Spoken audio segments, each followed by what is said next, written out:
Well, I'm watching the first half of the Alabama-Texas game, and wow, Texas is hanging in there. But I'm not sure if that's more on how good Texas has looked or how bad Alabama has looked. Alabama has not looked good at all, except for rushing the ball. I am positive that after halftime, Nick Saban is going to come out and run the ball. He's going to try to wear out this Texas defense, who has been performing pretty good. But Alabama's offensive line is huge. They are massive. They are earth movers. So if Alabama can start leaning on that Texas defense and start wearing them out, oh, complete pass. They are definitely within field goal range. It looks like Texas will go into halftime with the lead.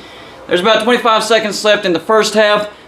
You see my spread pick board. I know you can't quite see it from there. I'll pull it up closer whenever all these games start wrapping up. But my pick for this game, not looking good.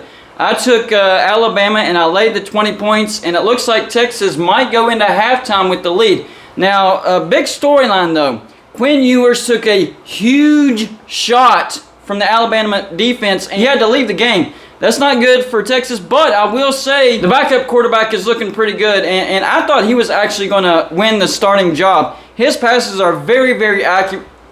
The passing game has looked actually better under the backup quarterback. I'm sorry that I'm not using his name. It's kind of escaping my brain right now. It looks like Texas will grab a penalty. There's about 12 seconds left in the first half. They did take a shot in the end zone. It was incomplete, but they did get the flag. Nick Saban is not looking happy at all. But we are talking about Nick Saban, the greatest head coach of all time. Yes, that's a fact. So there will be adjustments, and the biggest adjustment that I'm predicting is running the ball. Alabama is going to run the ball a lot more than what they did in the first half. I'm taking a look at this replay. I really don't see the interference. There was a lot of hands, jockeying for position. Actually, it looked like the Texas guy was holding on more. I don't know why they threw the flag on the Alabama guy. That was a bad flag right there. So, but this game has not been officiated well at all. That might actually be a makeup call because they haven't been calling some things on Alabama. Alabama has been committing a lot of penalties that haven't been called. So that might be a makeup. It is 1st and 10, 12 seconds to go, down on the 15-yard line. If the quarterback doesn't make a big mistake right here, they can at least get a field goal and go into halftime with the lead. He's taking a shot. No, not going to. Another flag.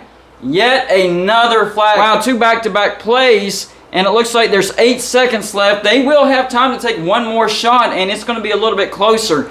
So let's see if Texas can punch it in real quick or if they're going to have to settle for a field goal. But either way, this has to be a big, big, big win for Texas in the first half. And this crowd is definitely into it. This is a jacked atmosphere. And they looked at the games that Alabama was on the road last year, and Alabama did not perform very well at all on the road. They beat Florida, but only by 2 points. They lost to Texas A&M. They had to go into overtime with Auburn to beat them. The only good game on the road they had was against Mississippi State, where they blew them out 49-9. I'm telling you, I've been explaining how the SEC tries to protect their brands with as few road games as possible. Is that a touchdown?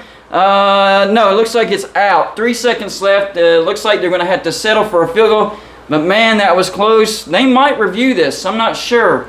If they don't, that's kind of a shame because it was really close, unless I wasn't watching, which I probably wasn't. I saw it, but I wasn't really watching. Trying to do 2 things at the same time here, so bear with me. It is 2nd and goal. It looks like they are going to kick the field goal.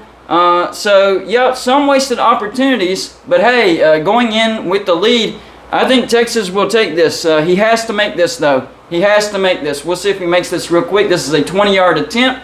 About to snap the ball. Here's the snap. There's a snap, and did he miss it? No, he made it. Well, he missed it. He missed it. Oh, wow, Texas. What are you doing? What are you doing? Oh, my gosh. You can't. 20 yards away. This should have been a gimme. Let me see. Let me look at this. No, he spun it. Oh, it looked like they got a hand on it. Wow, wow, wow, wow. That right there could be a big momentum shift. It might look like something small, but in a game as tight like this, that could very well be the momentum shift that Alabama needed. I expect Alabama to come out and start running the ball down the throats of the Texas defense. But I will praise Texas. Their defense has held strong. Their offense hasn't looked great. But, I mean, they're playing against Alabama, so what really can you do against that? So they're hanging in there. My spread pick is looking like garbage as of right now, but there is a whole second half to go. We'll see if Alabama can get back in this game and grab the lead and stretch it. I really need them to stretch it. Emphasis on stretch it, because I did lay those 20 points. Let me go down the spreadsheet real quick. So that's the game. Number 1, Alabama was favored by 20 points. I laid those. The next game was Arkansas State at number 3, Ohio State, which, by the way, I haven't looked at any of these scores, so I don't know how the rest of these spreads are looking. But Ohio State was favored by 44.5 points. I actually took those points. I thought that was too big of a spread.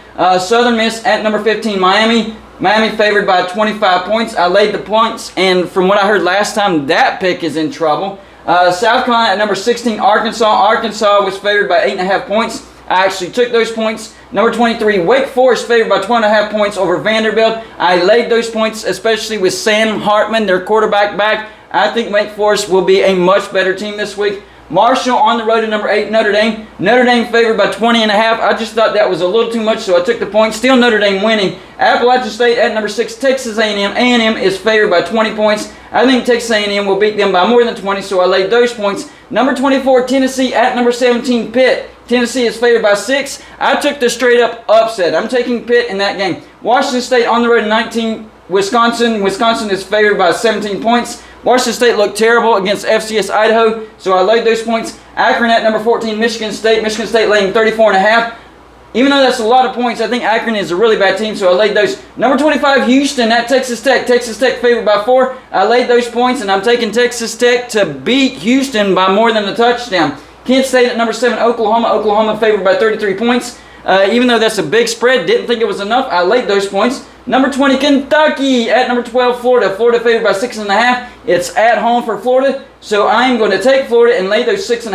I think they win by at least a touchdown. Number 10, USC on the road to Stanford. USC favored by 9. I think USC will be all over Stanford, so I laid those points. Hawaii at number 4, Michigan. Michigan favored by a whopping 52.5 points, but hey, Vanderbilt whooped Hawaii 63-10, so I'm laying those points. And finally, the last game, number 9, Baylor at number 21, BYU. BYU is favored by 3. Of course, I took the home team and laid the 3 points. So there's my spread update, and we will keep you updated on those spread picks. But for now, number 1, Alabama 10, Texas 10. This is a good game so far. We'll see what happens in the second half. Hey, let me know in the comments section, what do you think happens in the second half? Do you think Texas keeps it close and pulls the upset? Do you think Texas keeps it close but still loses? Or do you think Alabama actually starts stretching a lead? Well, gets the lead and stretches the lead. That's all I got for you for this show. Like and subscribe if you haven't already, and I'll see you on my next show.